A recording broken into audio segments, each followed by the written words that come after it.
जय हिंद दोस्तों, आप सभी का स्वागत है हमारे इस नई वीडियो में। आज हम अपने भारत के बारे में कुछ खास बातों को बताने वाले हैं। इस संबंधित जो इस समय घटनाएं घट रही हैं इसके बारे में थोड़ा बताएंगे। जैसा कि घटना ये है कि आपने सुना ही होगा कि कनाडा जिसने भारत पर एक आरोप लगाया, और आरोप क्या था कि एक आतंकवादी जो आज के लगभग 3 महीने पहले मारा गया था, हरदीप सिंह निज्जर, उसका ये कहना है कि ये जो हरदीप सिंह निज्जर मारा गया है ये भारत की जांच एजेंसियां यानी भारत ने उसको मरवाया है।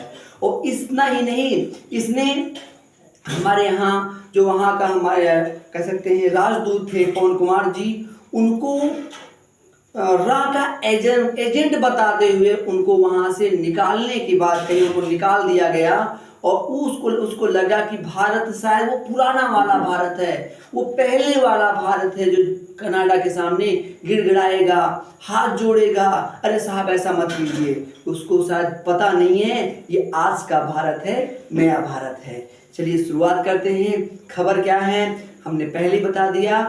कनाडा, अगर थोड़ा इसके बारे में बात कर लें तो आपको पता होगा ये है उत्तरी अमेरिका महाद्वीप में है, जो दुनिया का दूसरा सबसे बड़ा देश है।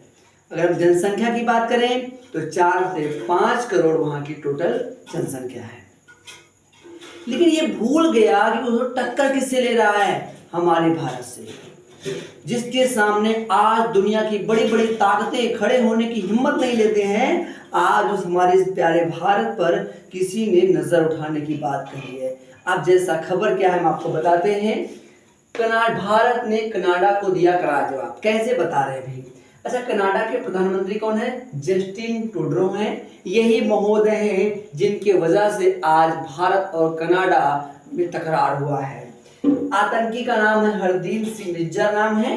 कुल जनसंख्या वहां की 4 से 5 करोड़ है। अगर हम भारतीय की बात करें तो वहां 17 से 18 लाख भारतीय रहते हैं। सिख कितने रहते हैं? 7 से 8 लाख रहते हैं। और यही इनमें से कुछ ऐसे सिख हैं जो खालिस्तान की मांग कर रहे हैं। खालिस्तान मतलब अलग देश की मांग कर रहे हैं। खालिस्तान, सोचो, भारत में नहीं, कनाडा में रहकर वहां ये 7-8 लाख लोग, मतलब लगभग 2% मान लो, इतने लोग एक अलग देश की डिमांड भी कनाडा में नहीं भारत में करेंगे। कहां रहकर? कनाडा में। सोचने की बात है। अच्छा, व्यापार की बात करें तो हमारे और कनाडा के बीच $8 बिलियन का व्यापार होता है, और जितना आयात होता है उतना निर्यात है। नो, कोई फायदा नुकसान नहीं होता है। अब देखिए, कनाडा को लगा कि शायद उसने बहुत बड़ा काम कर दिया है, लेकिन उनको शायद ये पता नहीं है कि टक्कर किससे ले रहे हैं, आज के इस नए भारत से। हुआ क्या आपको पता है कि इस आतंकी के मारे जाने पर आज के 3 महीने बाद जस्टिन जो ट्रूडो है वहां के प्रधानमंत्री, वो आरोप लगाते हैं कि भारत की जो जांच एजेंसियां हैं वो उन्होंने ही उसको मारा है बिना किसी सबूत के। अच्छा, यहां तक तो बात ठीक थी। इसके बाद बोले कि पवन कुमार जो वहां थे उनको एजेंट बताकर उनको वहां से निकाल दिया। उनको लगा भारत चुपचाप सुन लेगा, उनसे सॉरी बोलेगा, उनको माफी मांगेगा। अरे भैया बकलोल हो तुमको भुला गए हो सब, तुमको याद नहीं है? अभी G20 में आए, तुमको पता नहीं है? G20 में आए थे महोदय। ये एक लेखक ने यहाँ तक लिखा है कि G20 में जब ये आए थे तो बंद कमरे में मोदी जी को खूब फटकारे थे। किस लिए? जो खालिस्तानियों को वहां पाल रहे हैं। लेकिन क्या है, जब यहाँ तुमको यहाँ बेइज्जत करके भेजा, अरे इनकी जब जहाज एरोप्लेन यहाँ बिगड़ गई थी भैया ना, तो चाहते तो इंडिया के जो प्रधानमंत्री थे वो इनको अपने जहाज में उनको वहाँ भेज सकते थे, लेकिन भेजे नहीं। उनकी आज जहाज आने तक उनका इंतजार करते रहे। तुम अपने ही सोचाओ, इतनी बेइज्जती कम है क्या? आपको लगता है शुरुआत आपने की? नहीं भाई, शुरुआत हमने की है। आप तो केवल देख रहे हो और अभी आप इतना पछताओगे कि आपको इसका आकलन भी नहीं है। आप हो कितना? 4 से 5 करोड़। हम कितने हैं? 140 करोड़। कुछ अनुमान दिखता है 140 करोड़। अरे पूरे भारत की बात छोड़ो, अकेले हमारा यूपी तुमको तबाह कर देगा।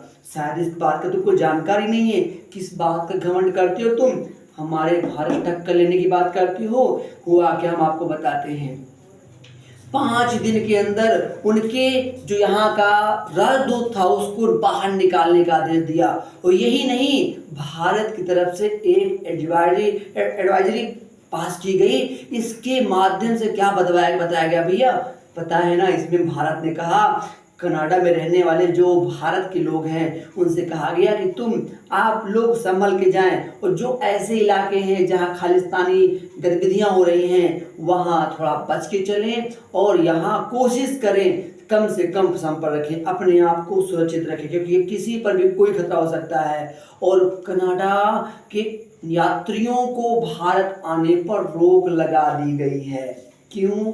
हो सकता था कोई खालिस्तानी हो सकता था भाई, यहाँ देश बदल के आ सकता था भाई, आता कुछ भी कर सकता था, इसीलिए बैन कर दिया गया। अरे भैया, ये हमारे सरकार की तरफ से है, और ये हम आम नागरिक तरफ से भी सुन लिए। कनाडा वाले जस्टिस क्या नाम है, ट्रूडो साहब, तुम सुन लो, तुमको ना, तुम जितने हो उससे भी पतले हो जाओगे अगर भारत से टक्कर लोगे तो। इसीलिए सोच समझ के जवाब कीजिएगा, जो भी होगा। अब तुमने तो आवाज उठा दी है, पर कि उसको कौन भुगतेगा? तुम्हारा पूरा देश भुगतेगा।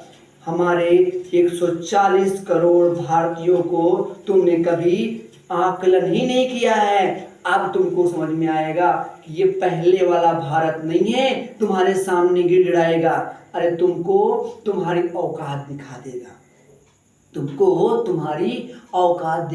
देगा। ये आज का नया भारत है। और आप सबकी क्या राय है इसे कमेंट्स बॉक्स में जरूर बताइएगा। इसी के साथ हम इस वीडियो को अंत करते हैं। जय हिंद, वंदे मातरम।